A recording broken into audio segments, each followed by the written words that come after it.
Hi friends, welcome back to my channel. ఈరోజు వీడియోలో ఎంతో టేస్టీగా ఉండే మినపసుండుండలు ఎలా తయారు చేసుకోవాలో చూద్దామండి. దీనికోసం నేను 1/2 కేజీ పొట్టు మినపప్పుని లో ఫ్లేమ్లో ఫ్రై చేసి పక్కన పెట్టుకున్నానండి. అలాగే 1/2 కేజీ మినపగుళ్ళను కూడా లో ఫ్లేమ్లో కలర్ చేంజ్ అయ్యేంత వరకు వేపుకొని పక్కన పెట్టుకోవాలి. ఇప్పుడు ఈ రెంటిని మిక్స్ చేసి చల్లార పెట్టుకోవాలండి. ఈ మినపసుండుండల్ని రోజుకి ఒకటి తీసుకున్నట్లయితే ఆడవాళ్ళకి నడుములకి చాలా బలమని చెప్తూ ఉంటారండి. ఇప్పుడు ఇవన్నీ చల్లారిపోయినాయి కదా, ఒక మిక్సీ జార్లో వేసుకొని కొంచెం కొంచెం గ్రైండ్ చేసి మొత్తం పిండిని ఒక బేషన్లోకి తీసుకోవాలి.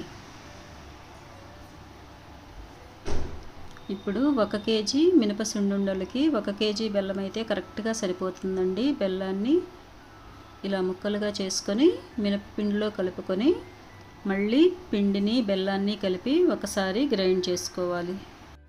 ఇందులో 4 యాలకులు కూడా యాడ్ చేసుకొని గ్రైండ్ చేసుకొని పిండిని బేషన్లో వేసుకోవాలి. చూడండి, పిండి రెడీ అయిపోయింది. ఇప్పుడు మంచి స్వచ్ఛమైన నెయ్యిని తీసుకొని గోరువెచ్చగా కాచుకొని ఈ మినప్పిండిలో యాడ్ చేసుకోవాలండి. కొంచెం కొంచెం నెయ్యి యాడ్ చేసుకుంటూ కలుపుకుంటూ ఉంటే సున్నుండలు చాలా టేస్టీగా ఉంటాయండి.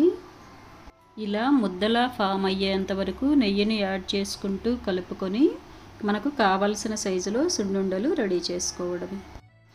ఇలాంటి ఈజీ రెసిపీస్ని మనం స్కిప్ చేస్తూ ఉంటామండి, కానీ చేసి పెట్టామంటే పిల్లలు తప్పకుండా తింటారు. చాలా ఈజీ అండి, మీరు కూడా ఒకసారి ట్రై చేయండి. చూడండి, సున్నుండల పిండి ఆల్మోస్ట్ రెడీ అయిపోయింది. ఇప్పుడు కొంచెం కొంచెం పిండిని తీసుకొని గట్టిగా ప్రెస్ చేసుకుంటూ సున్నుండలు రెడీ చేసుకోవాలి. ఇలా మనం ఒకసారి తయారు చేసి పెట్టుకున్నామంటే నెల రోజులు ఫ్రెష్గా తినొచ్చండి. ఈ వీడియో మీకు నచ్చినట్లయితే ప్లీజ్ లైక్ చేసి షేర్ చేసి కామెంట్ చేయండి. Thank you for watching.